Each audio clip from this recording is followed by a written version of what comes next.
Sister Rich's story brought her country music fame as well as two beautiful and successful daughters, Winona and Ashley. As a single mom, she learned the value but also the difficulty of bringing a family together around the kitchen table. In her new book, Naomi's Home Companion, she shares her recipes for down-home country cooking and some of her hard-earned wit and wisdom. Please welcome Naomi Judd.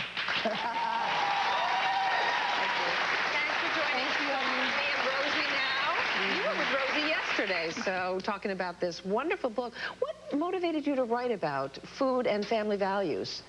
Well, could it be?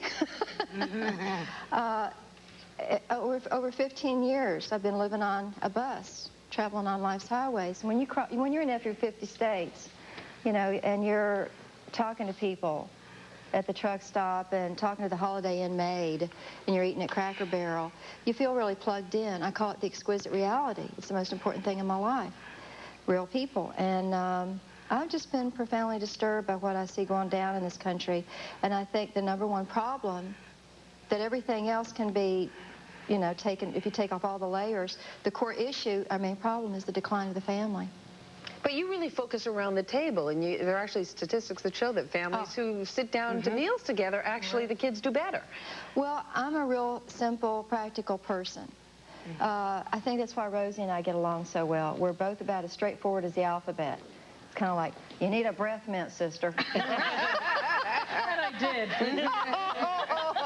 Only your family can do that. Have a little water to wash that smell away. That's exactly what I went for, the water. By the way, we have some goodies down here. We want everybody to know that you all had us some goodies brought in, baby. I cook. You know, Excuse me, everyone. I've been trying to talking, everything's fine. You're going to like the sausage ball. You know what? Those are great. To it. Naomi, you ever give me the choice between a sausage ball, a cookie, or a brownie? Where do you think I'm going? I am not going to the sausage ball, trust me. I'm going to the sausage ball. We have family names. You know, Winona's Sweet Tater, Ashley's Sweet Pea. So yesterday she made me come up with her name because she is my adopted daughter, and it is the Ring Ding Girl. So rude. I wanted to be the Sweet Tater Tot or something. No, you're the Ring Ding Girl. Give Star a name. What's Star's name? Come on. Oh. You got to be Twinkie because you're the best hostess since Twinkie. Oh, how about that?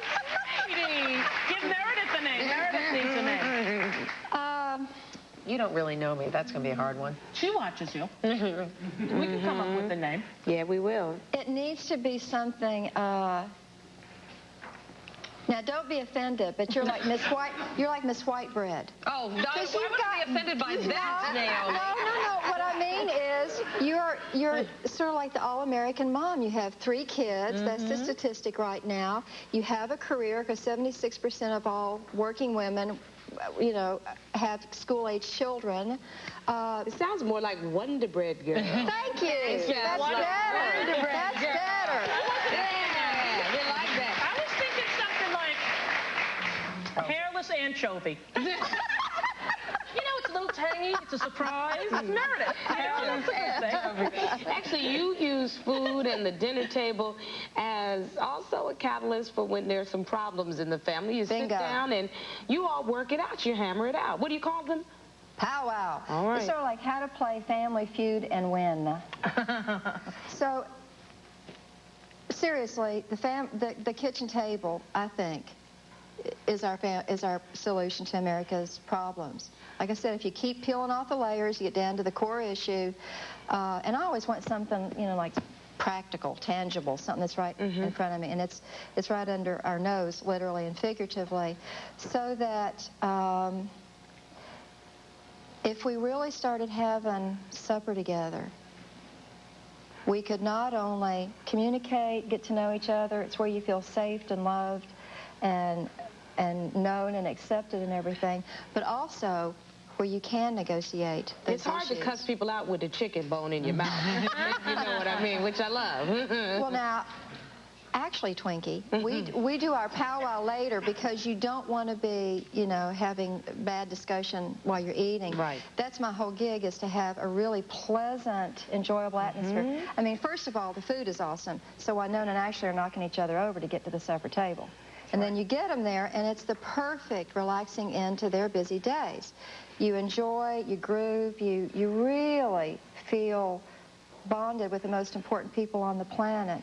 And then afterwards, we talk about that nude scene in Ashley's movie.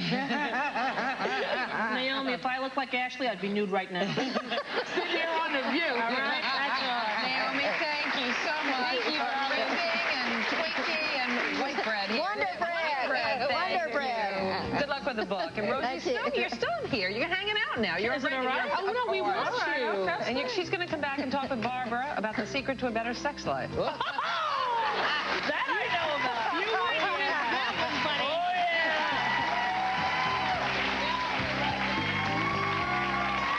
yeah. Welcome back. I'm here with Rosie O'Donnell, who is with us throughout the program. This is part 2, Rosie, and everybody else, of our series on sexual healing. Remember when a woman who couldn't have an orgasm was considered frigid? Well, now they don't use that word anymore. They use lack of sexual desire, although I could still stick with frigid.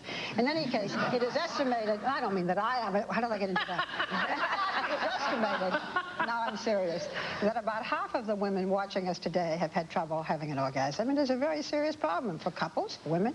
Joining us now is Dr. Alicia Babenko-Saunders, who has her own counseling center and is a leading authority on women's sexuality. I said about 50% of women do not have orgasms. Is this physical or psychological? It's part of both. About 20% will be medical. It can be depression, it can be the medication you're on, it can be a physiological source. The rest of it I like to call emotional. And the truth is, I think at some point, every woman has trouble with an orgasm, whether she's orgasmic or not. Every sexual interlude is different. Well, you said it's lack of sexual desire, but I know a lot of women who desire men and still don't have orgasms. Well, they may not have good partners. No, I think that's part of it, too. I'm not sure that's the case. I think it's... Can I say one thing? Well, you can say it. I'm totally embarrassed. I'm sitting here going, I hope they don't put the camera on me because I'm going to start to laugh. Do people laugh? Yes. It's kind of, I don't mean it's funny for the people who can't have an enjoyable evening, but Barbara, it's hard for me to look, I blush and go. I'll just Miss O'Donnell, you said... Oh, no. Yes. You said that you wanted to be here throughout the program. Who knew you were doing the sex thing? I thought we'd have another brownie segment with Naomi. There is a section of the program, and now I'm serious, in which we really do try to give expert advice. Okay, I'll be quiet. I don't want to review last week, but on Monday we talked about a pill for impotence, which is very important and changes the lives of millions of men. If you're going to sit here and giggle, I'm going to send you out of the room. I'm going to go have a brownie with Naomi. I really got to go, because I'll be back to the end, but I don't want to ruin the thing. Now I get the giggles like I'm in church. No, don't leave, because that's part of it. A lot of it is laughter. A lot of it is laughter. Okay. Without embarrassing her, because this really is something that is serious, and it is something that we have... Barbara, I'm sorry. No, I don't even know that I can ask the questions. It's put a whole new light. If you are, and there are women who are, and it's a very difficult part of people's relationship. Yes, it is. What do you do? Okay, the good news is that in most cases it's curable. And when women... I have to leave. Listen, I'll be back. I'll come at the end. I'm having a brownie with Naomi in the green room.